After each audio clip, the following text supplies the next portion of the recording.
to the third of our Advent studies, looking at the book Journey to the Manger by Paula Gooder. This week we're going to be thinking about some of the figures present in the aftermath of the birth of Jesus, in particular the tyrannical King Herod and the Magi who sought out Jesus and brought him gifts.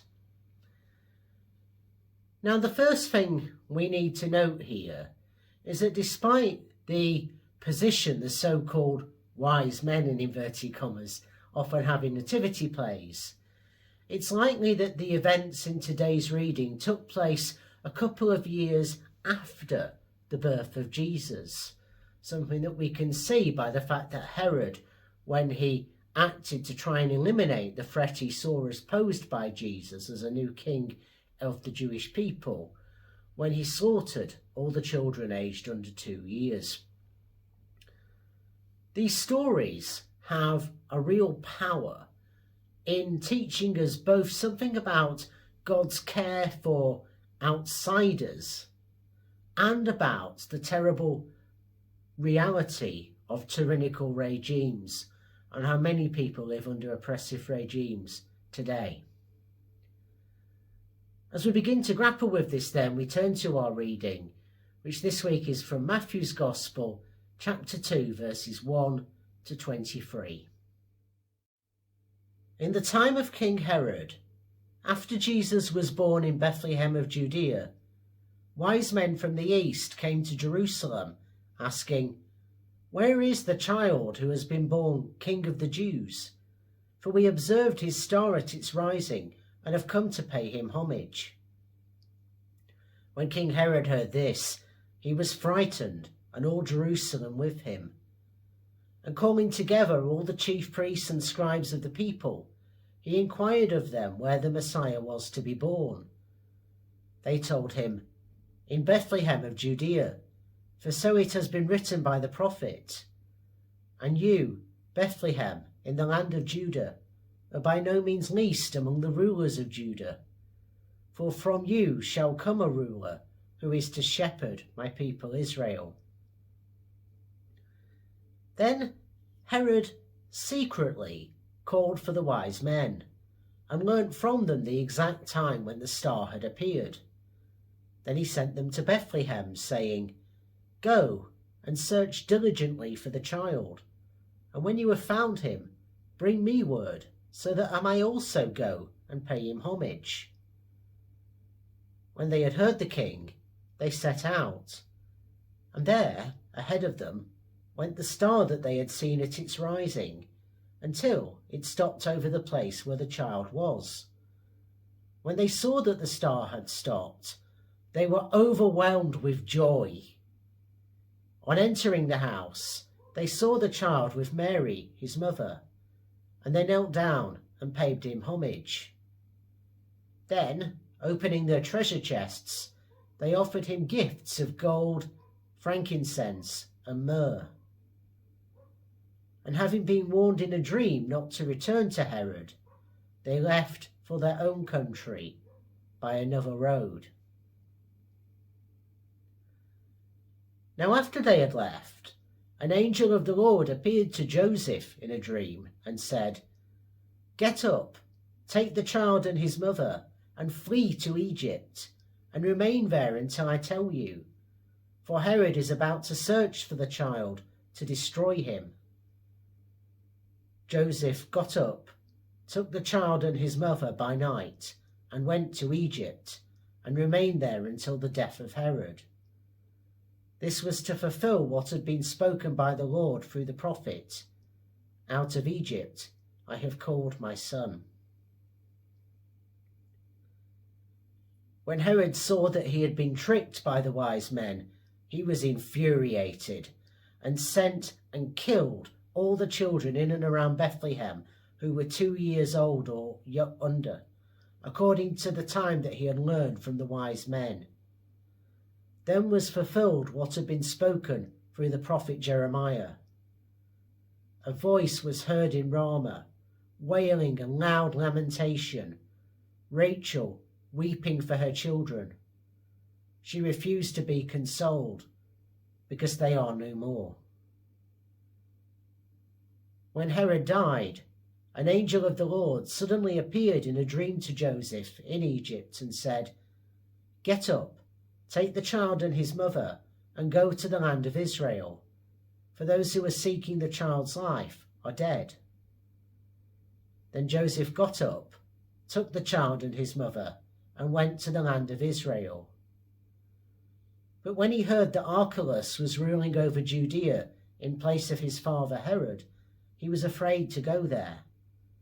And after being warned in a dream, he went away to the district of Galilee. There he made his home in a town called Nazareth, so that what had been spoken through the prophets might be fulfilled. He will be called a Nazarene.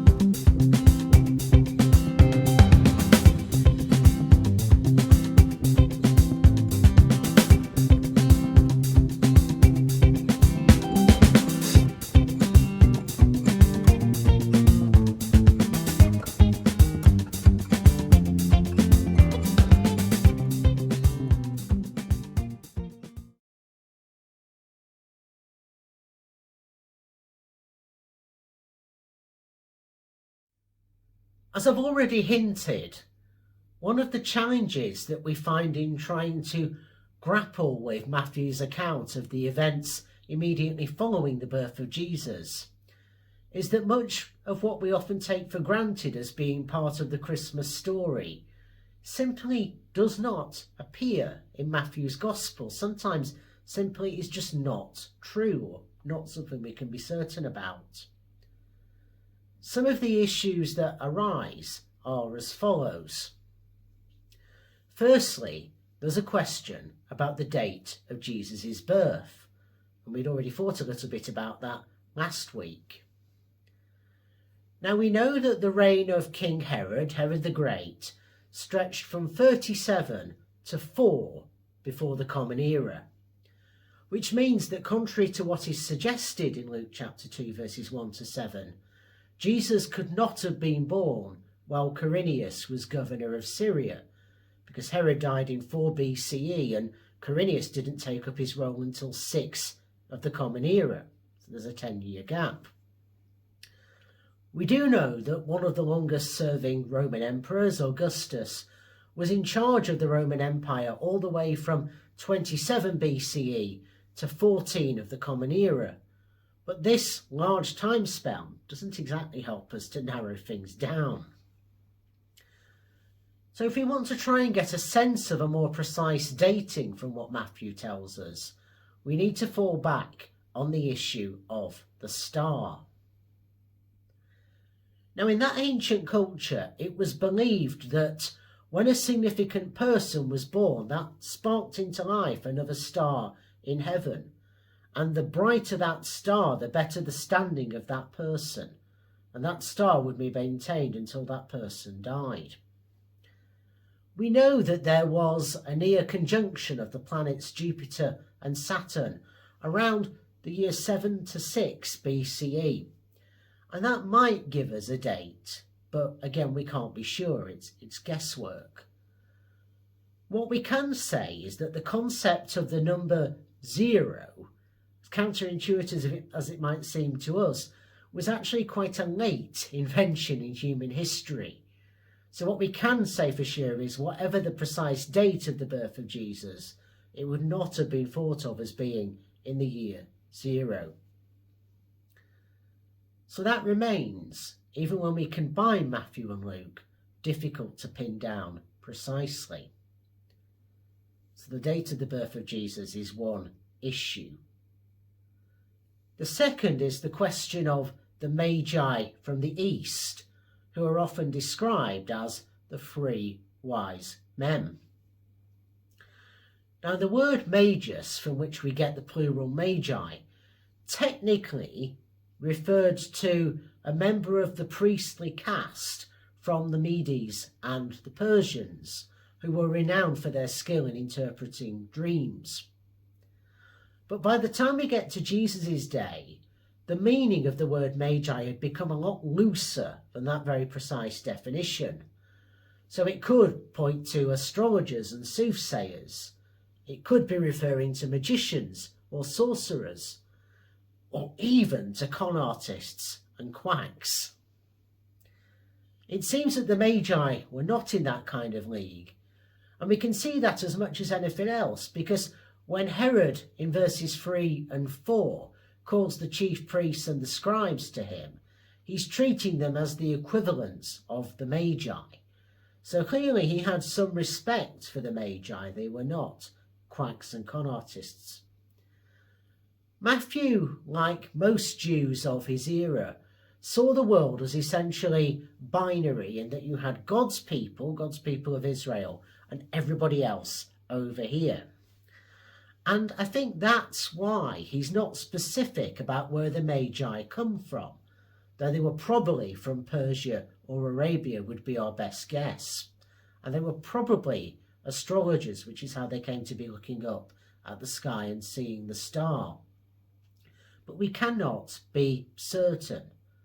We can't even in truth be certain that there were 3 of them and that they were all male. So we have some ambiguity again there to wrestle with. But Matthew doesn't seem to be concerned with greater precision. And I think that's because of this division between God's people and everybody else.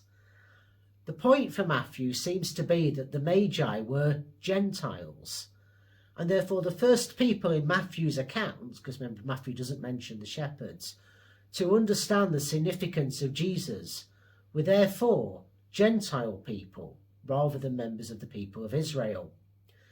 And this points ahead to what will happen at the end of Matthew's Gospel in the Great Commission in Matthew 28, when the risen Christ sends his disciples out to make disciples of all nations.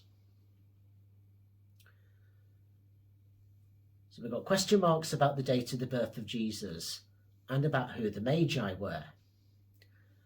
Finally, we've got some questions to deal with around the significance of Bethlehem.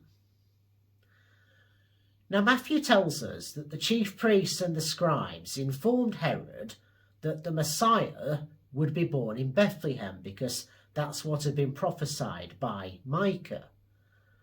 And the quotation that we find in Matthew 2 verse 6 comes from Micah chapter 5 verse 2.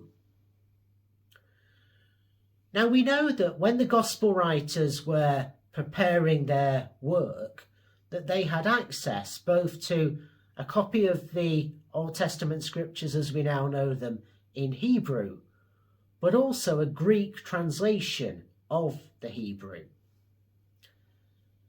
And quite often when they pick a quotation out, they more often than not do so from this Greek version of the Hebrew scriptures, perhaps not surprisingly because they themselves were writing in Greek.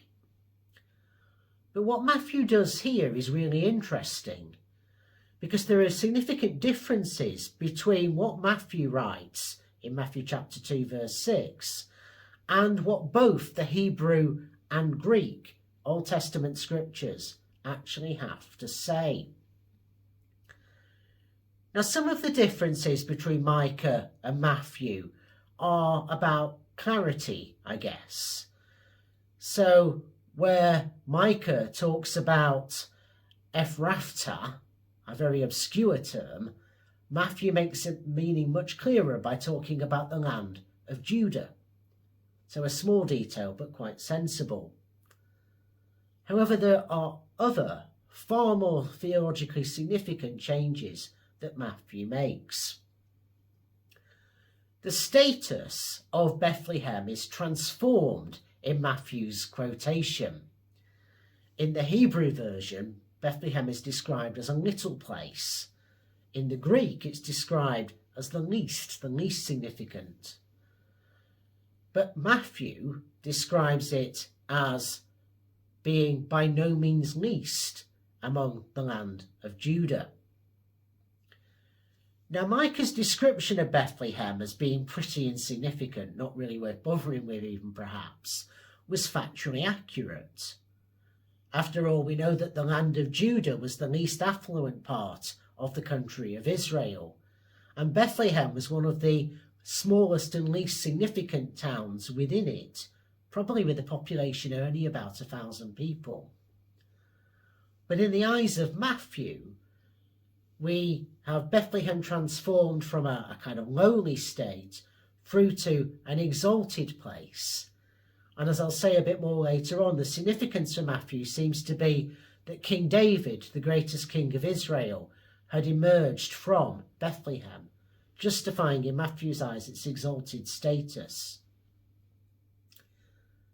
So that change in the status of Bethlehem is one of the significant changes that Matthew makes. The other is that he supplements what we find in Micah with another Old Testament quotation, in this case from 2 Samuel chapter 5 verse 2, which depicts God as a shepherd who will tend the people of Israel. So we now end up with the final part of the quotation that we have here, reading, "A leader who will tend my people Israel." Now again, that points us back to King David, who was being referred to in 2 Samuel 5. Perhaps Matthew deliberately added this in again to draw our attention to how Jesus was in the line of King David, was a son of David.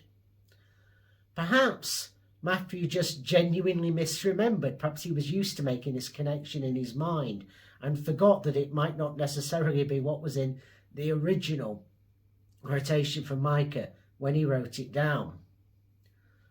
But either way, and in a different way to the way it's done in Luke's Gospel, Matthew's efforts here establish a firm connection between Jesus and David. Jesus is, therefore, the Jewish Messiah. This babe in Mary's arms is the one that all of God's people have been waiting for renewal and fresh hope.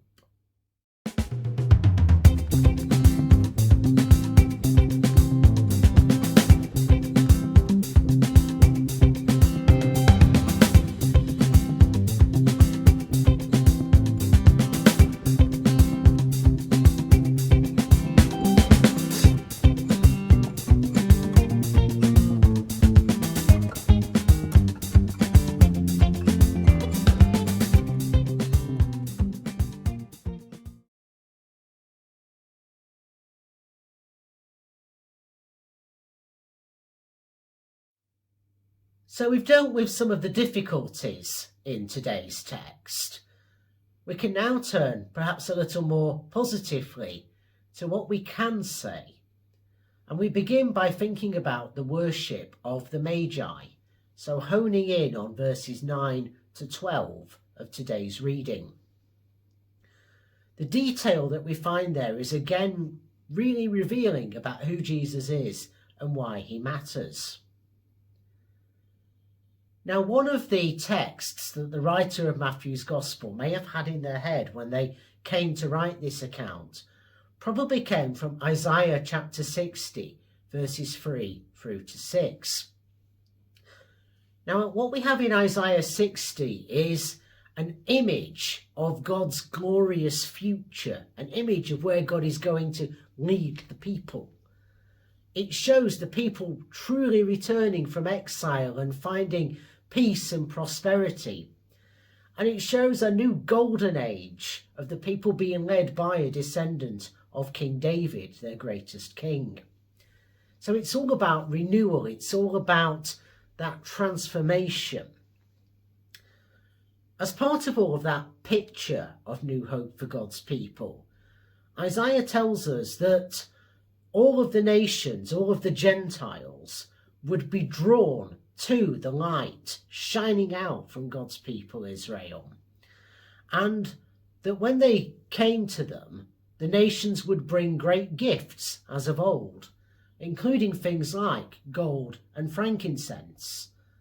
And we can see some of that, for example, if we look at 1 Kings chapter 10, where we have the visit of the Queen of Sheba into the people of Israel. So the visit of the Magi, the bringing of these gifts of gold, frankincense and myrrh, is a sign that in the person of Jesus, Isaiah's prophecy, this vision of hope and renewal, was finally being fulfilled, brought to completion. That promised moment of renewal that had been the hope of God's people for hundreds of years since Isaiah was finally present in the baby in the swaddling clothes in the manger. So when Matthew has the Magi finding the infant Jesus and bringing him these gifts, it's a really theologically significant moment. It is a text which some have argued is problematic, however. And that's because that in verse 9, the behaviour of the star is physically impossible. Celestial bodies don't hover over one place and act as a kind of guiding light. And moreover, we know that Bethlehem was quite a small place. As I say, probably had a population of no more than 1,000 people. And so even if the Magi had been forced to go and do house-to-house inquiries, as it were, until they found where Mary and Joseph and Jesus were staying, it still wouldn't have taken them all that long in the scheme of things. And so we're kind of left with a question mark. The Magi don't appear to need this star, which is behaving really, really oddly. What's Matthew trying to tell us by including it? Well, I think we can make sense of it if we recognise that in the Jewish worldview, there was a profound connection between stars and angels in how they saw the world. And we see that, for example, in Exodus chapter 13, where it's in the cloud of the smoke and the fire that the people of Israel are led forward on their journey through the wilderness. That kind of angelic guidance, as it was perceived, is perhaps what kind of gives us this notion of a star acting as a guiding light, a bit like a guiding angel. I think that's probably what Matthew is getting at by including that. Plus, as we've already noted, stars were associated with the births of significant people. So perhaps it's trying again to highlight the cosmic significance of the birth of Jesus. Now, if you call to mind the carol "We Three Kings of Orient Are," there's a good deal of significance that is believed to be attached to the gifts of gold, frankincense and myrrh. Gold for a king, frankincense for one who would be worshipped, and myrrh pointing to Jesus' death. The problem with that is that myrrh was actually more often than not used for praise and worship. It's quite probable, and I think Paula Gooder is right on this, that actually the significance of the gifts is not so much looking to the life story of Jesus, so much as just recognising his divine status. For example, thinking about the similar gifts having been brought to King Solomon, one of the sons of David. So they're essentially, the gold, frankincense and myrrh are presents fit for a king, and again drawing our attention to Jesus as the new David. The final thing to note in this little section is that in verse 11, the Greek term proskuneo, from which we get our idea of prostrating ourselves before someone, is actually ambiguous. So if you look at some translations of Matthew 2, they will say that the Magi worshipped Jesus, whereas others will say they paid him homage. Now, paying somebody homage does not necessarily mean that you worship them. It can be a polite greeting. And it appears that Matthew intends us to have this ambiguity, because later on in Matthew's Gospel, Jesus will use the same Greek word, proskuneo, in different ways. Or Matthew will use it. So we're left with a question: what were the wise men, to use that term, or the Magi, actually doing when they got as far as actually meeting Jesus? As I've said earlier, we don't know that there were definitely 3 of them. We've tended to assume so because they were free gifts. But all the Greek actually tells us is that there were at least 2 Magi. And they could well have been women, because we know that there were female astrologers, for example, around that time.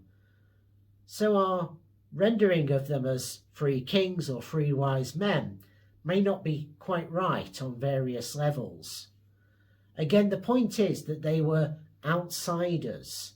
They were not members of God's people. They were Gentiles. And yet they were the ones to recognize the significance of Jesus and bring him presents fit for a king.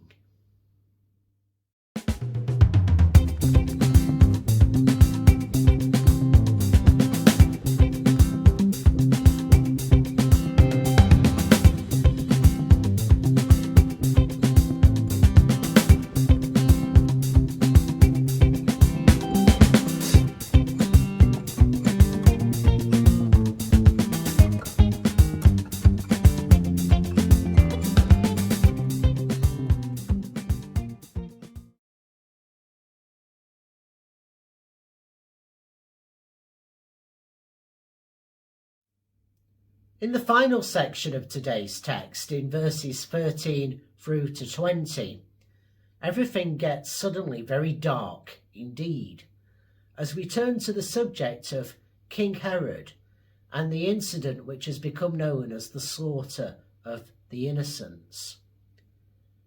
Dealing with a massacre is not exactly what you want, I guess, in a cosy nativity play. But it's really important that we grapple with the significance of these 8 verses. So what's going on? Well, the first thing we need to note is that Herod the Great really was as obsessive and paranoid about the defence of his kingship as Matthew depicts him as being. We know from the accounts of other people, like the Jewish historian Josephus, for example, from the same sort of time period, that Herod was responsible for several massacres, for several mass killings, even though we don't have, therefore, an external record to back up what we find in verse 16 about the slaughter of the under-twos in Bethlehem.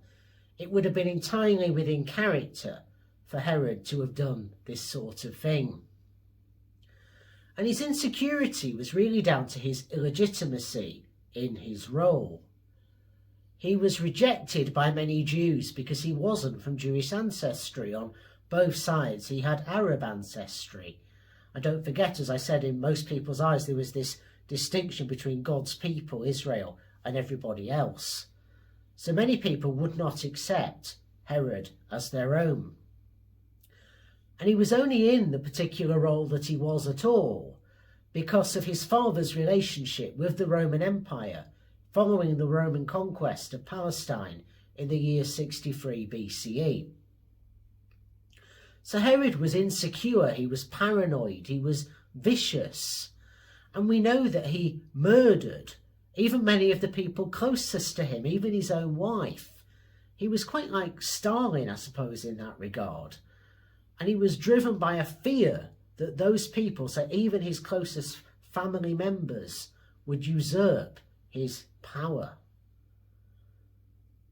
So it's entirely believable, as I say, that Herod did carry out something like the slaughter of the innocents. Now, Bethlehem was quite a small place at that time, as I say, it had a population of about 1,000 people. So if we're talking about the under-twos, we're probably talking about 20 or so children being killed by Herod. And I'm not wanting to play the significance of that down for one moment, but compared to many of the other things that he did, it was pretty small scale. So perhaps that's why it's not specifically recorded. The grief of it, however, appears all too real. And to emphasise this, Matthew quotes from Jeremiah chapter 31, verse 15, and talks about Rachel weeping over her children because they're no more. But that quote from Jeremiah 31 kind of drags in all the other contents of that chapter. And on the whole, it's actually a very positive chapter, chapter 31. It's about God intervening to save the people of Israel. And perhaps Matthew had this overarching hope in mind when he chose the quotation. Yes, there's disaster and heartbreak now, but the one who has come is going to transform the fortunes of God's people. So the recognition of Herod, of how dangerous tyrants can be and how human beings can misuse power in our desire to cling to it, is a key theme of this latter part of Matthew 2. The other major theme is, of course, the flight into Egypt, depicted particularly in verses 13 through to 15. This was triggered by the appearance to Joseph of an angel in a dream, mirroring what had happened back in chapter 1, verses 20 to 25, when Joseph was persuaded not to abandon Mary when she was pregnant, but to stand by her. Now, in the Hebrew scriptures, Egypt was seen as quite a common place to flee to for sanctuary. So we can find examples in 1 Kings chapter 11 verse 40 and 2 Kings chapter 25 verse 26, just to give you a couple of instances.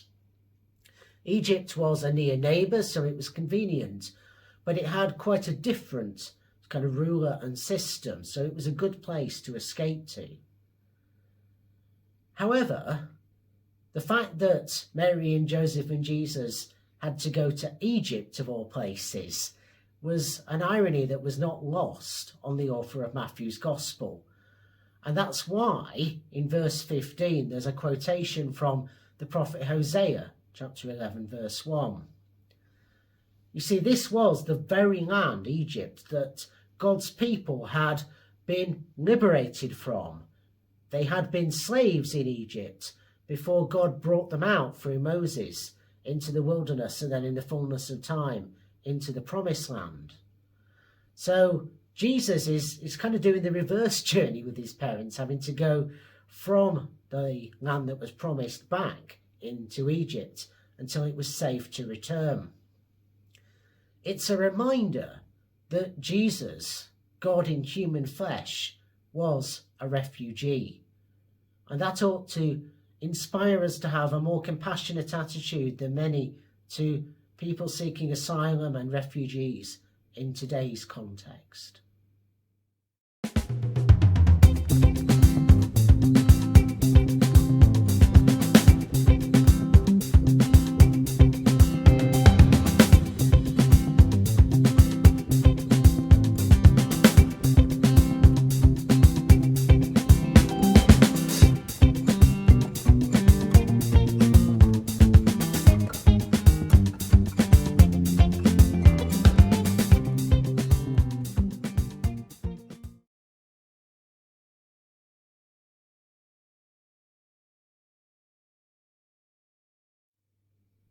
So a theme that runs throughout this study of Herod and the Magi is that of power.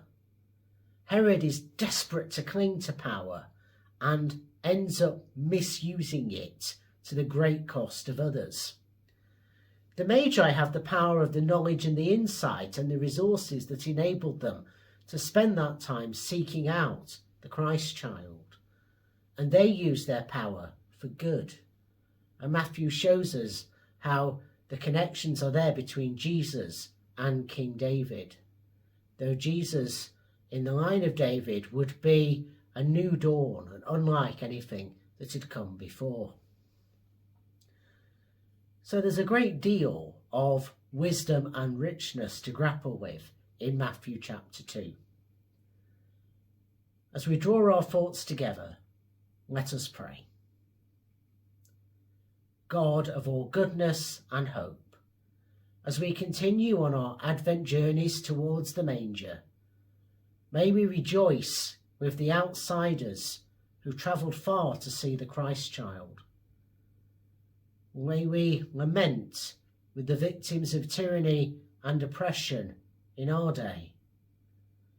And may we open our eyes to spot the signs of God's kingdom of love all around us. In the name of Christ we pray. Amen.